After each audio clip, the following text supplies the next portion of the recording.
రాష్ట్రం జిల్లా పెన్షనర్లకు సంబంధించి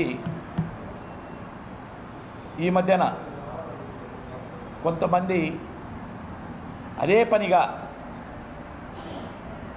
మరి ప్రభుత్వానికి వ్యతిరేకంగా లేనిపోనేటి చెప్పడం మా దృష్టికి వచ్చింది.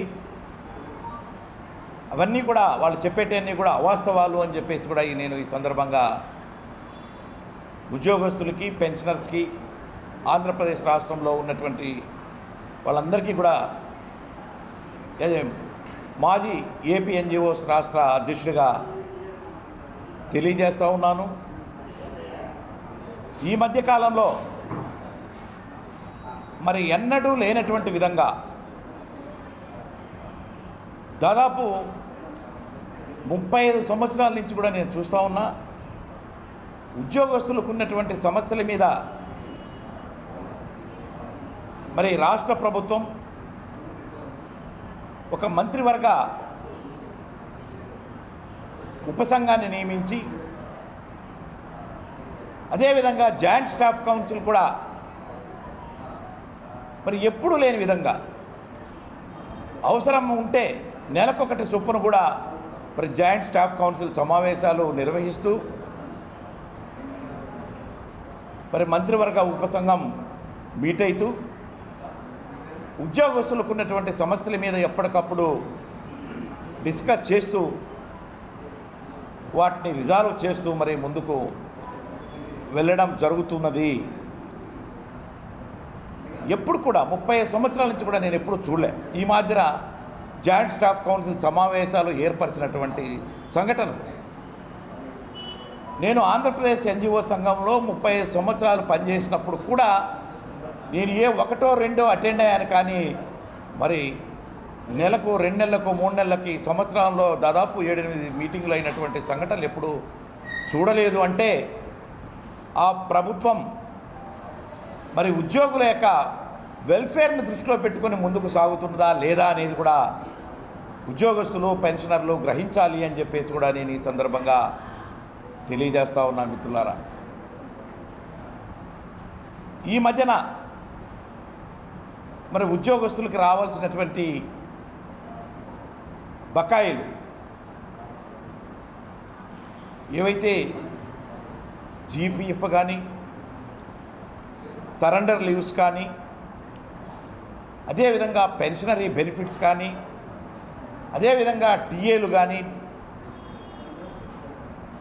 అదేవిధంగా ఏపీజీఎల్ఏకి సంబంధించినటువంటి అమౌంట్స్ కానీ, ఇవి కొంత ఆలస్యమైనటువంటి మాట వాస్తవమే, కానీ ఎందుకు అలా జరిగింది అనేటువంటి విషయం కూడా ఉద్యోగస్తులకు కూడా తెలుసు.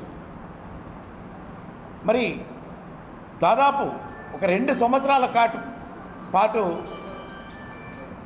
మరి మన రాష్ట్రంలోనే కాదు, దేశంలోనే కాదు, ప్రపంచమంతా కూడా మరి ఈ యొక్క కోవిడ్ మహమ్మారి వచ్చి ఆర్థికంగా ఏ విధంగా దెబ్బతిన్నాము అనేది కూడా మనందరికీ తెలిసిన విషయమే. దాదాపు ఆంధ్రప్రదేశ్ రాష్ట్రంలో 76,000 కోట్ల రూపాయలు మనకి మరి లాస్ జరగడం జరిగింది ఇది కోవిడ్ కారణం మూలాన. ఈ 76,000 కోట్ల రూపాయలు మరి 2 సంవత్సరాల్లో లాస్ అయిన కారణం మూలాన కొంత ఈ ఆర్థిక ఒడిదుడుకులు ఇక్కడే కాదు ప్రపంచమంతా కూడా ఏర్పడ్డాయి అనేటువంటి విషయాన్ని కూడా ఉద్యోగులు మేధావి వర్గంగా మరి గ్రహించాల్సినటువంటి అవసరం ఉంది అని చెప్పేసి కూడా నేను ఈ సందర్భంగా తెలియజేస్తూ ఉన్నాను. మరి ఉద్యోగులకు రావాల్సినటువంటి ప్రావిడెంట్ ఫండ్ అయితేనేంటి, సరెండర్ లీవ్స్ అయితేనేంటి, ఏపీజీఎల్ అయితేనేంటి, అదేవిధంగా మరి టీఏలు అయితేనేంటి, ఇవన్నీ కూడా ప్రభుత్వము ఈ మాసాంతము లోపల అన్నీ కూడా క్లియర్ చేస్తాము అని చెప్పేసి జాయింట్ స్టాఫ్ కౌన్సిల్లో ఏదైతే హామీ ఇచ్చిందో ఉద్యోగ సంఘ నాయకులకి ఆ మాట ప్రకారంగా ఈ మధ్యకాలంలో మరి వారం రోజుల నుంచి అన్నీ కూడా క్లియర్ చేయడం జరిగింది అని చెప్పేసి కూడా నేను ఈ సందర్భంగా తెలియజేస్తూ ఉన్నా. అయినప్పటికీ కూడా కొంతమంది ఒక ఉద్యోగ సంఘ నాయకులుగా చెప్పుకుంటూ మరి కొంతమందికి మరి కొమ్ము కాస్తూ ప్రభుత్వానికి వ్యతిరేకంగా మరి ఉద్యోగస్తులకు రావాల్సినటువంటి బకాయిలు జీపీఎఫ్లు ఇవన్నీ కూడా రాలేదు, ఇన్ని 25,000 కోట్లు ఉన్నాయి, నోటుకు వచ్చినటువంటి ఆ యొక్క ఫిగర్ చెబుతూ మాట్లాడుతూ మరి మీటింగులు పెడుతూ చేస్తూ ఉన్నారు. దాన్ని తీవ్రంగా మేము ఖండిస్తున్నాము అని చెప్పేసి కూడా నేను ఈ సందర్భంగా తెలియజేస్తూ ఉన్నా.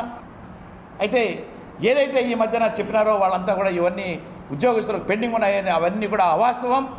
ఓన్లీ 11th పిఆర్సీకి సంబంధించినటువంటి పిఆర్సీ అరియర్స్ మాత్రమే పెండింగ్ ఉన్నాయి.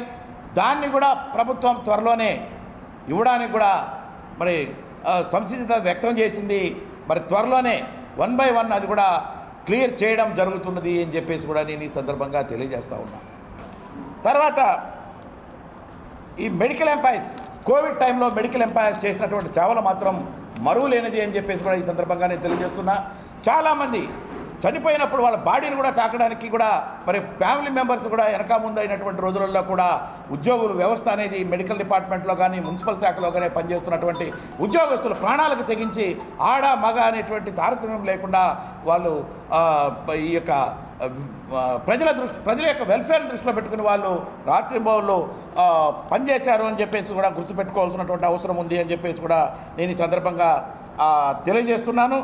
మరి చాలా విషయాలు ముఖ్యమంత్రి గారు కొత్త జిల్లాలు ఏర్పడ్డాయి. మరి దాదాపు మన దగ్గర అన్నింటిలో కూడా కొత్త జిల్లాలలో కూడా ఉద్యోగస్తులకు ఏదైతే 12% హెచ్ఆర్ఏ ఉండింది ఇంతకుముందు, వాళ్ళకు కూడా పాత జిల్లాలతో సమానంగా 16% హెచ్ఆర్ఏని ఇవ్వడం జరిగింది అని చెప్పేసి కూడా నేను ఈ సందర్భంగా తెలియజేస్తున్నాను.